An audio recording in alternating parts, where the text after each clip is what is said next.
All right, so I'm rewiring my fog light switch so that the fog lights are able to be turned on independently of the headlights. So right now you have to turn the headlights on and then you can turn the fogs on with that switch. But this will allow me to have the fogs on all the time. I am tapping off of a ignition switched fuse in the fuse box.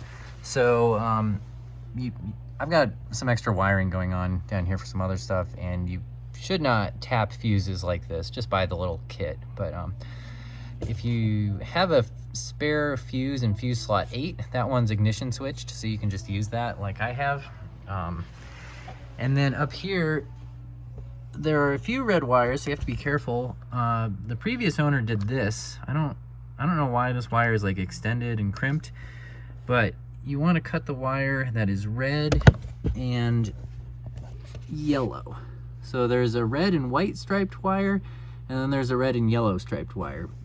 And then I probably cut this too short, but I'm just going to melt a little heat shrink on the end of there. It probably wouldn't short on anything, but that's just best practice. And then the wire I'm adding, I'm going to try to zip tie it to this wire loom actually. So something you should do when routing this wire is lift the steering wheel up and down after you have it tied down and just make sure it's happy. So that way, when you're adjusting the steering wheel, you know everything's happy. And then, oh yeah, you have to take this cover off, which is kind of weird. I found it easiest to just grab it like this and kind of squeeze a little bit and pull up. And you have to be kind of rough with it, but it comes straight up off. So you don't want to be prying at any weird angles.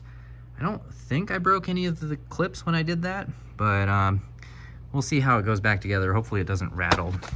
And the reason I'm doing this is just because I want some sort of daytime running light. You cut this wire, and then it's the end that goes into the switch that you are running your ignition switched wire to, and then you can flip this switch whenever you want, and the dash light works too when you do that.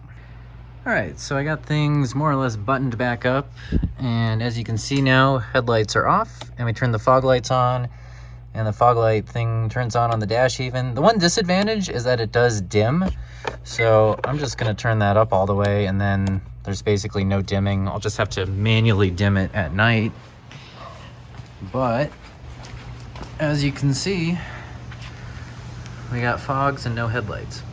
Oh, and of course, when we pull the key out or turn off the ignition,